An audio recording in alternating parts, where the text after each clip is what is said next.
Hello! Sa video na to, mag-unbox tayo ng Realme 6 Pro.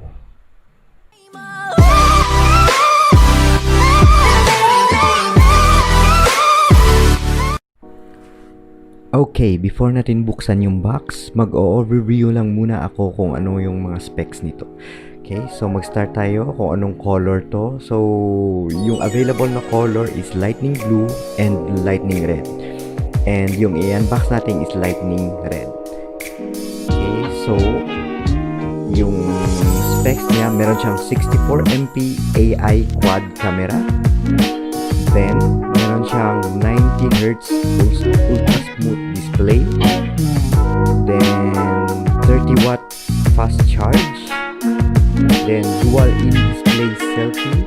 Yung processor niya, Snapdragon 720G na.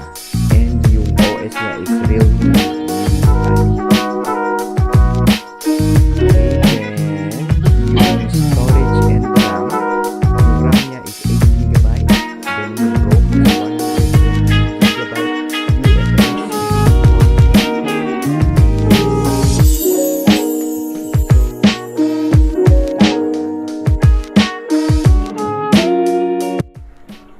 Okay, so mag-unbox na tayo.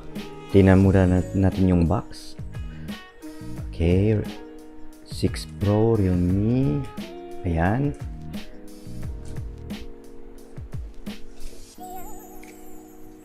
And then yung sa likod. Okay, dito sa likod makikita yung mga specs niya. So, sinabi ko na kanina kung yung specs nito. Pero, hindi ko sinabi yung battery niya. So, ito yung battery niya is 4,300 mAh. So, medyo malaki-laki na rin yan. Okay, so ito yung color. Nakasabi dito, lightning red. Then, 8GB and 1 to 8GB yung memory. Okay, so buksan na natin. Yan, medyo nabuksan ko na to kanina eh.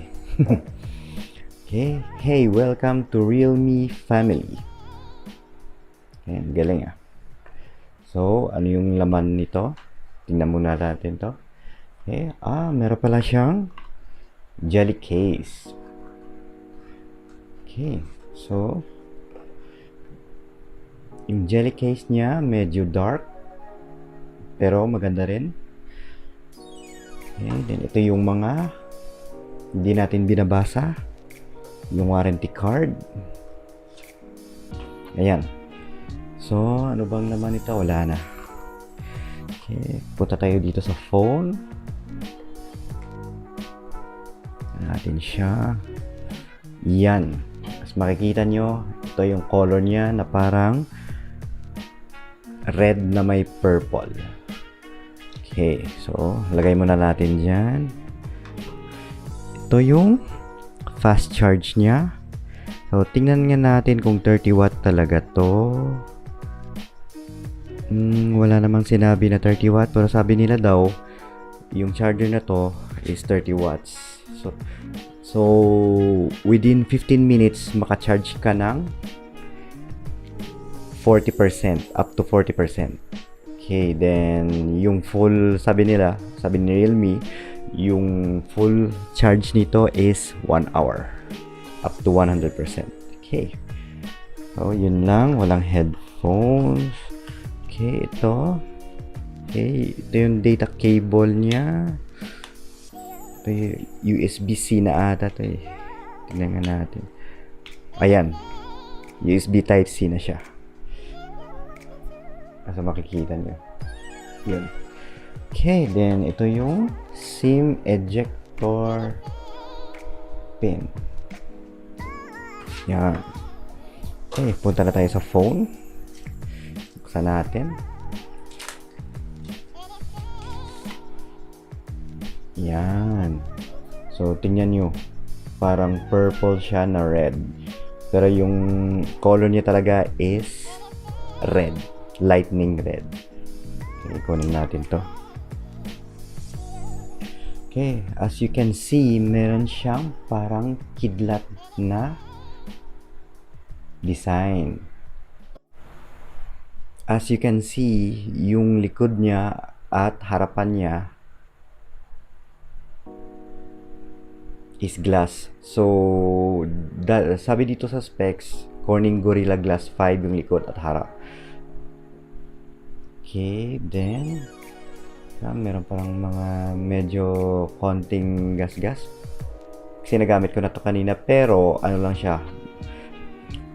Hindi ko pa kasi nakuha yung plastic. Parang plastic cover niya. So okay, bibilhan niyo na lang ng ng tempered glass to. Okay, so ipapakita ko lang yung mga ports nito. Okay, ito yung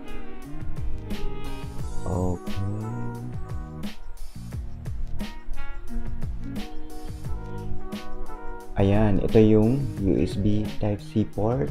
Then, meron siyang yung importante 3.5mm headphone jack. And sorry pero hindi masyado clear yung loudspeaker niya. Pero speaker yan. Okay, yan. So, yung fingerprint scanner niya at power button nandito sa gilid. So, ito yung tinatawag na side mounted. Okay, ano pa ba yung iba dito? Ito yung 64MP camera niya. So, sabi nila at sabi ni Realme, yung brand ng camera niya is Samsung GW1. Okay, so dito sa harap merong dalawang camera din at 16 megapixel, pero hindi siya Samsung, Sony IMX na siya. Okay, so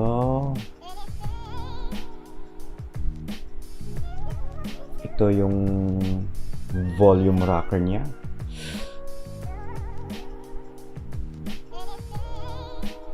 Okay, so ito yung flash. Okay, so yung microphone sa taas.